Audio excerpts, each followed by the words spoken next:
Day 60. What is it? What day is this, guys? Day 64 of streaming every single day. So let's get this started, guys. Let me just go ahead and get my stuff out, and we could go ahead and begin this live stream. Anyways, how are you guys doing? My day's going good as usual. Just getting ready to put some David Goggins on. You guys know how it is, man. You guys know exactly how it is. Every single day, come on here, put some David Goggins, man. Alright, y'all. Enjoy. Well, I didn't know anything about this, but how I grew at will was constantly doing these things. To now, it's just life. I wake up, while it still sucks, it's just life. You don't sit back and like, oh my God, like I have days I don't want to do it, but I know I'm going to do it. I know from years of just doing it. So that's beautiful. And human beings need to hear this. They need to stop hearing these hacks on this and that. There's no hack, bro. There's no hack. Yeah, you made this and that and saunas and, and all this shit that yeah, it's great. There is no in life hack. To grow that thing, how do you grow it?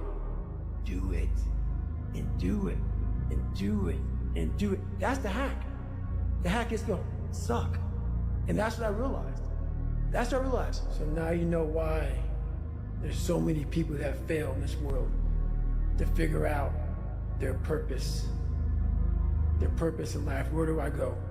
Because to grow that, while you may not look like me, how my daily life looks, it don't look fun. It don't look fun. So it's a choice that people have to make in life. But what's so funny about it is even the richest of rich, who have everything, they always ask me this question. I feel like I'm missing something. I don't feel like I'm missing shit. I don't have what you all have, but you'll never in my life hear me tell you I'm missing something. Everybody is. They're missing this feeling. I found it a long time ago. And I found it right there in that willpower thing. People are missing exactly what went on with David Goggins. Why don't you smile? I do. But I figured something out. That's why you'll never hear me say I'm missing something. I found it years ago. You find it in the suck. You find it in the suck, and you find it repeatedly in the suck, to the point where you know exactly who you are. Most people are missing something because they don't know who they are. You create your own self. Most people are missing something because there's so much trapped in there. I don't even want to say potential. I think that's a word used out too much too. There's so much in you that God or wherever the hell you believe in, or if you're an atheist, in you that you have not unlocked. That you walk around with this gorgeous wife or great husband, and all this money, like, God, I feel like I'm missing something. Yeah, because it's about 75% of you is still in there, still chained up, because you just didn't want to find your willpower. Didn't want to find your soul, your will, your heart, your determination, your guts, your courage. What that looks like, it looks scary. Like your little scary lab I went in. Scary. To wake up every day and say, I'm stupid, but I want to figure out a way to be smarter. Versus saying, man, I just can't do that. So you limit this box. So your box becomes so small of things you can do. There's no hacks, bro. It's you against you. You against you. And if you misunderstand that, you have a real problem. A real problem. I can understand you misunderstand me running down the street, shirt off. This, no, yeah, I can get it. I get it. If you misunderstand what I'm saying right now today, the problem is you. And you don't want to fix it. I can't give you shit. You can't give them shit. I can give you ideas. But at the end of the day, when I was losing the weight, I had to miserably wake up every morning in the cold, because it was Indiana, November when it started. I was miserable. This is your new life. Take it or leave it. So you just want to be like everybody else that roams the world, not knowing the power that's in them. being fine with being mediocre. You want to go back to who you were, huh, David? I'm like, fuck that, man. And you have that conversation with yourself every day? Not every day, it's those bad days. Yeah.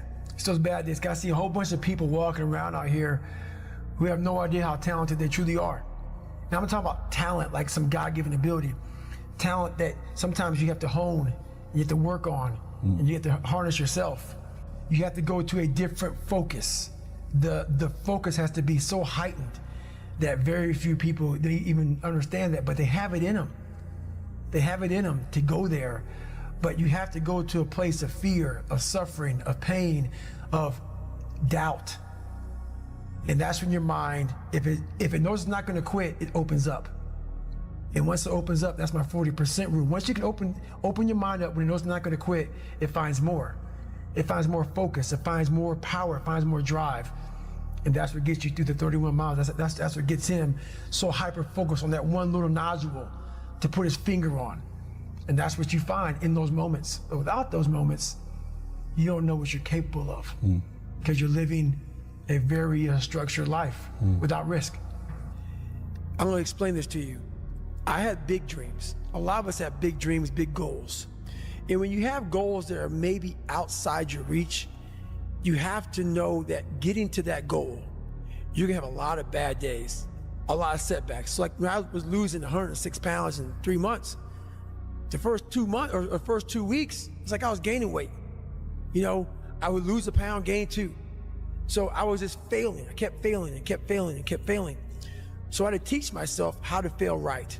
And what that means is when I fail, I can't spend much time in that fail zone. I have to be able to get up and get after the next day just as fast. Because my goals were to be a Navy SEAL. I don't have time to stay here and feel bad for myself for weeks and months and years because I'll lose that time. So the big thing is know that if you have big goals and big dreams, along the way, failure is going to happen. So how fast do you get up from that? And you gotta teach yourself that. But the biggest key to success in anything you do is you gotta have an unlimited supply of fucking fuck you. This drive and passion, and it may come from nothing. Like for me, there was no passion, no drive, no nothing. But I had this fire that I'm gonna be somebody. And it has to be there because on all those bad days, on all those days you don't wanna do shit, you have to be your own motivator, your own coach, your own trainer, your own everything. So to do that, you have to come into work, and work is, whatever your work may be, ready to go. And what that means is you may have failed miserably yesterday, but you come to work like, people are like, man, you just lost everything. How the hell are you just fucking damn motivated? Because this is what it takes. This is what the fuck it takes. And you gotta get it from wherever you can. Whether you make up this illusion of your life or this false reality that gets you motivated, whatever gets you motivated, it's gotta be here at the tip of your brain at all times. Because in those dark moments, you gotta pull it out. So that's the big thing for me, man. I was always fired up at all times. There's people in these different, programs that do it for 30 days. Correct. And there's a lot of programs that are 30 days. And 30-day programs are good, but it's kind of a hack. Because while they say it takes 3 weeks to develop a habit or it's always this hacky shit. I'm gonna tell you right now, 30 days ain't gonna do shit for you. The permanent, you wanna make it permanent. Permanent, you start talking about a year, 18 months, 2 years, that's a sacrifice. And when you commit yourself to something for a year, you're not gonna say, oh, I'm gonna let that go. Because in your mind, you have it clear as day. That year took a lot out of me. That year built me. That year started to scrape away all that scar tissue, started to clean me up. 30 days doesn't clean shit up. 30 days just kind of covers up, put a blanket over it. It's like putting a rug over it. A year, it cleans you up nicely, man. Whatever your problem is, if you can dedicate yourself for a year to something, you could be a changed person. What it was, my first question was, okay, what do you want to give up? What do you want to sacrifice? What are you willing to forgo? Because a lot of people, like this guy came in one time, I was a trainer, and he goes, man, I can stop doing anything but my frappuccinos. I go, fucking leave. Because I'm looking for that person like me. People, it's hard for people to understand how I lost 106 pounds in less than 3 months. I sat down at the table and I said to myself, what are you willing to give up? Everything. And when people come to me with that kind of mindset, I can work with you. When you are willing to strip yourself down to nothing and give everything, that's who I want to work with. Because now I can mold you into exactly who you want to be. When you put these restrictions up, and that's why my first question is, how bad do you want this? If it's as bad as you want to live or breathe or sleep, whatever the hell it may be, I can work with you. But a lot of people, most people don't want it that badly, which is why they always ask the question, man, how did you get to where you are? You know how to do it. You know exactly how to be you or how to be me. You don't want to do it. So I can't make you do it, and nor do I have the time or energy to force you into that place that I know you have to be to do it. I no longer wanted to be a victim in my mind. I wanted to dominate where most people would refuse to dominate. I wanted to dominate under the most harsh environment. Most of us live our entire lives avoiding failure. It's funny. I walk around, people come to me, they say, man, you're that Navy SEAL, you went through Ranger School, you were, Air Force TAC P, you did the pull-up record, you run all these ultra races, all this shit, man. The funny thing about it that I think about is this. They know that part of me. This is the part I know about myself. I failed the ASVAB test to get in the military 3 times. In the Air Force, failed at pararescue. In the SEALs, it took me 3 times to get through Navy SEAL training. The pull-up record took me 3 times. This is what I know about me. So what I'm saying is this, you can't live your life being afraid to fail. All those failures made me the success in the day. So what you have to start doing is realizing that no matter where you're at in life, I got caught a lot. My dad abused me, learning disabilities, stutters, immaturity, insecurities, self-doubt, so much crap on top of me. So much stuff. I lied a lot to create friends. So much stuff was in my backpack. No one's coming back to help me. So it starts with that person in that mirror. You have to realize you are on your own now. And whatever else you believe in, I don't care what you believe in, but on earth, it's a very lonely journey.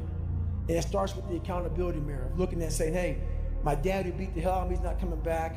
All these things are coming back. I have to face myself. And you have to own all those things that people may have done to you. Now it's yours. You got to own it. And it's yours now to fix the problems that people did to you. It makes no sense. It's not fair. I get it. But if you live in that woe is me mentality of guess what?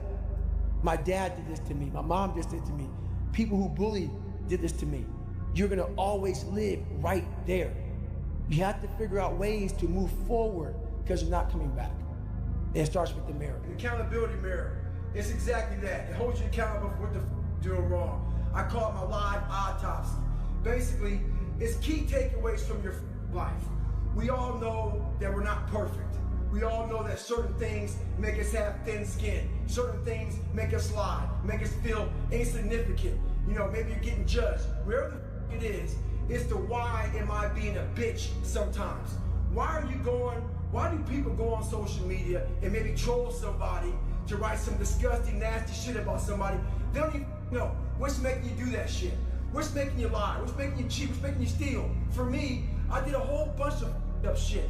So this mirror held me accountable, but it was myself. I had to hold myself accountable for the why am I being a bitch in certain situations. Why when certain people say certain things, do I feel a certain way? I made this person by diving into the insecurities that life gave me. Because now they're yours. They're yours to own. If you're not smart, call yourself dumb. It's okay, because you are. But take that not as you're putting yourself down. If you're fat, call yourself fat. I used to be 300 pounds. We want to talk so soft to ourselves. We're looking for that recovery day. And that recovery day is everything in your life. Everything in your life is a recovery day. We're looking for it. It's not coming. It's not coming. Get over that recovery day. And that's the mentality I took with me. And what happened through that process was all the frivolous things of life started to float away. I used to tell people lies so they would like me because I was so insecure. When you start to build yourself up and start to have the one thing that we don't have is confidence. Real, authentic confidence from hard work. Everything else goes away. You no longer look to other people for your self-esteem. You now know. I walk in a room now and I know the hours and years and decades I put into David Goggins. That's something, it's not on the wall. It's not a trophy on the wall. It's not a medal around your neck. It is actually a feeling in your heart. And people go, why don't you ever smile? I don't have to. Yeah, I do have a stoic look on my face. I'm a very focused person. But the feeling I have in my soul and in my heart, that's why I don't need to smile. I don't need to smile. I don't need you to look at me and say, oh my God, you look happy. Because half of us aren't happy. We're giving you something that we think you want to see. I don't do that anymore. I don't care how you perceive David Goggins.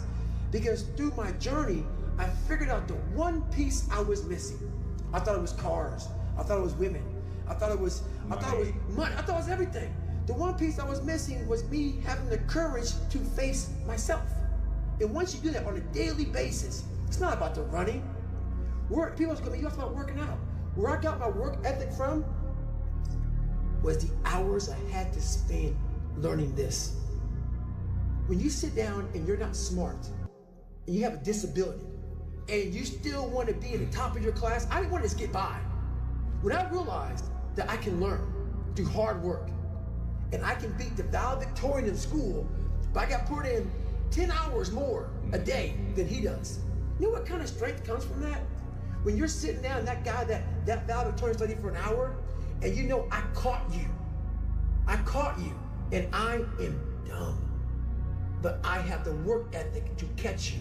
That's where David Goggins got really invented, was at a kitchen table with 20 spiral notebooks that were empty.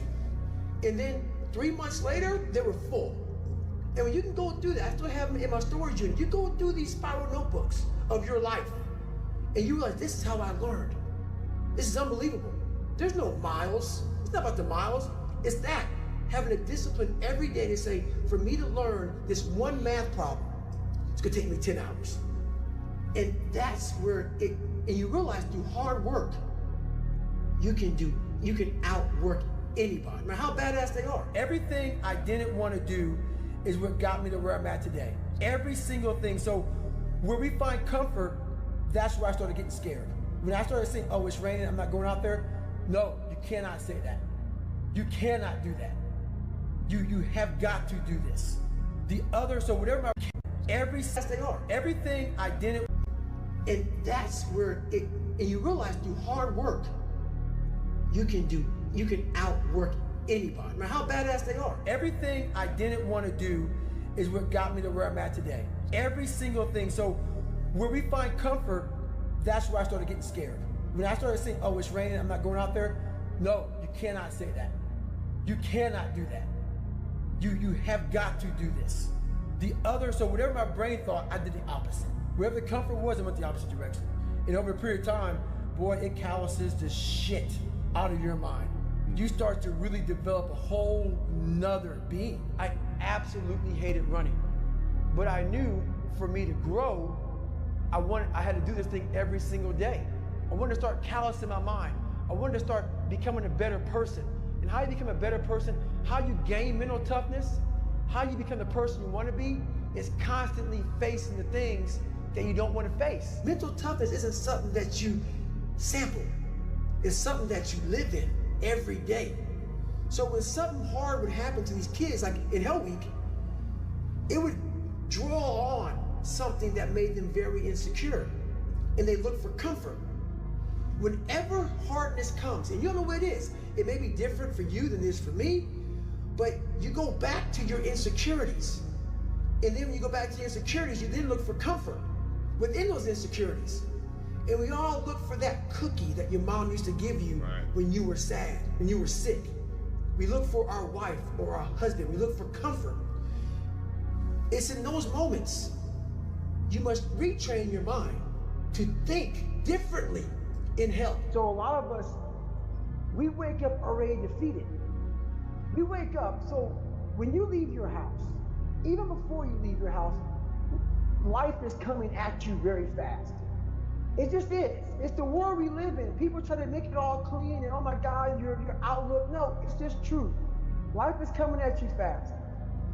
So you have to take advantage of the things that are in front of you that you can control. For me, I try to win the war in the morning, which means don't get up in the morning time and start losing, which is like hit the snooze button. Immediately in the morning, you already start to fail yourself. You're already falling behind the 8 ball of life. You want to attack life already starting to put that armor on. Like before you go into combat, they give you body armor.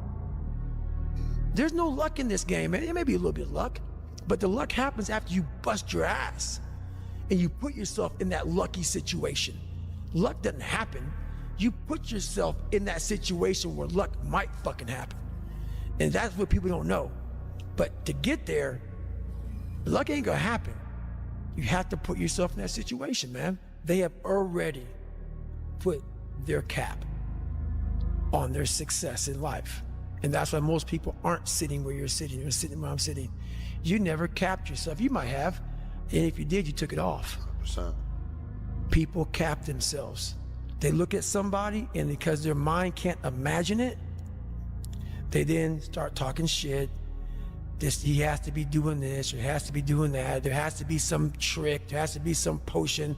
This is bullshit. No, it's because you cannot allow your mind to open up for the possibility of it can be done, which is why you being people are where they are today. Yeah.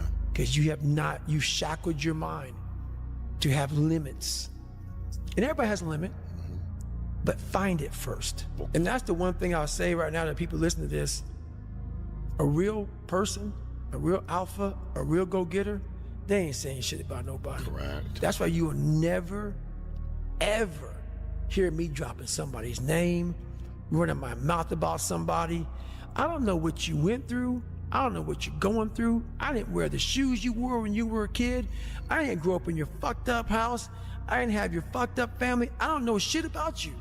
So guess what I do? Shut the fuck up. Because real men don't say shit. Because first of all, we're too busy trying to grind and be better. Correct. Second of all, unless we know what we know, we shut our fucking mouths. But nowadays, there's not many real men who live by that creed of like, you know, if you're on social media running your fucking mouth and shit, you're just a bitch. Correct. You're honestly, and that's not me trying to be some after school special shit. You really are a bitch. Real men ain't doing it. Real men don't care about that gossipy bullshit. Get to work, man. Right. That's it. So the mind has a governor, like a car.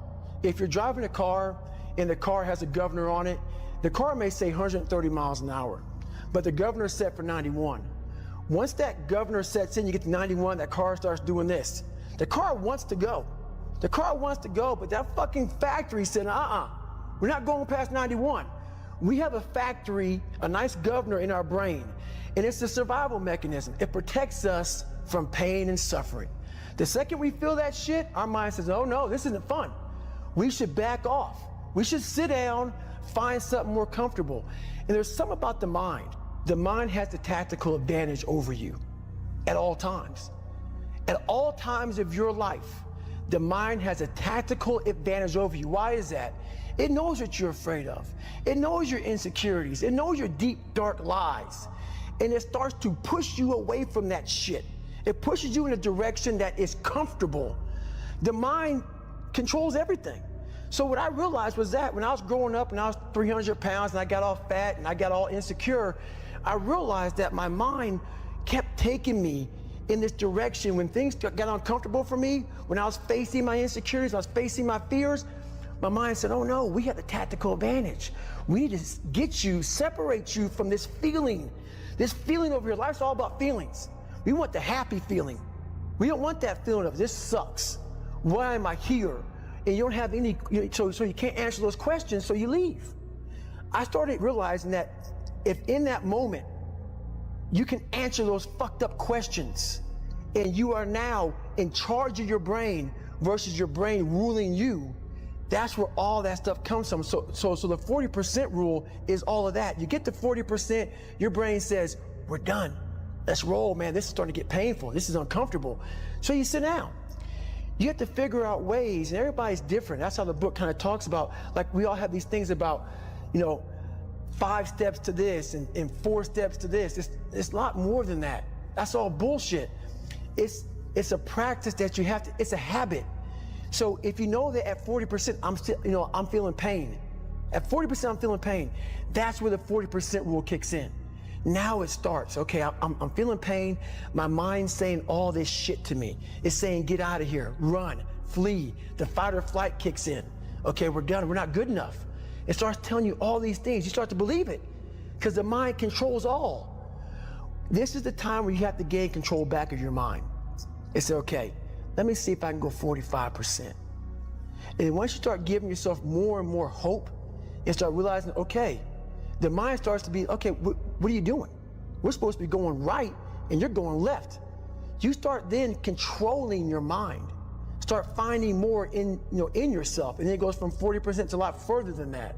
But that's the start of it though. Get to the spot where your mind is saying stop. Wherever that is, you gotta get there first. And then that's when that shit starts to work for you. You gotta control yourself in that moment. You have to face that in that dark room. In that dark room is who you are. But in that dark room is where you have to create another human being that walks out of that dark room to face who you are. That's the only way you're gonna get over all those things. You have to create someone else. Not like you have 2 different personalities, it is you.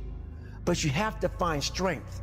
And that visualization of almost me cracking out Goggins, like almost like that Superman cape, like I'm coming out a different person, a person that doesn't give a fuck about anything, who doesn't care about being judged, who knows I'm weak, who knows I'm afraid, who says, whatever you think about me, take it, whatever, I'm here. That's Goggins. In the dark room, you face yourself, you realize you want to be better, you realize you don't want to be this weak, insecure person in the world who has all these problems that we all have. We all have. Social media is a great. That's so bullshit. Wow, I was targeting that. Oh my god. Fuck. I hate Price. Who's the obvious fucking trade here, boys? It's so obvious. Let me turn it down. But like, it's obvious because what did we see? 1 high, 2 high, 3 high, 4 high, and so on so. What do you guys know about this high? Like, none of these highs take out each other, right? So what did we get? We got all buy power up at these highs, right? So what did we do after we took off these buy stops? Price get extra fuel, right? Boom. Price rails.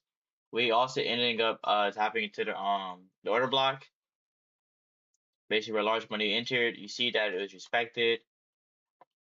Price rise. And most likely gonna target these highs up here. So let's see how price reacts. Now, you guys might ask why? Oh, why is price doing this? Well, looking at a hard time frame perspective, what do we have right here? We have a low, right?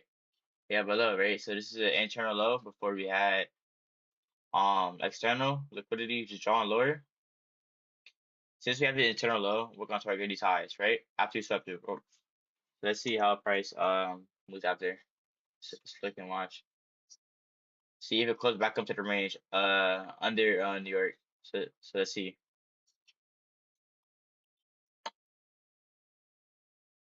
So what are we getting? Price is drawing higher, right? So what are we getting? A small retracement, right? Small retracement to go higher, right? So it's high right now. It's not resistance. I mean support. Sorry. So let's see if we go any higher. See how high we're gonna go. Now what do? Do we end up coming into the New York low, right? That's what we wanted. We end up creating a high here. Boom, boom. These are nice equal low. I mean equal highs. Sorry. So these get market extra power, right? Why? Because we were not able to take out this high here. You see, after we took out this high, right? Price had to retrace. Now, since we have literally so much sells at these highs, right? We're gonna win all of this, right? It's obvious. We could do this. None of these highs take out. So this is to take profit. If I was fucking scalping, but I don't scalp. I'm not scalping, but what's it called? Do on the other side is greatness. That's what people understand. By me running, I am callous in my mind. I'm not training for a race. I'm training for life. I'm training my mind and my body, my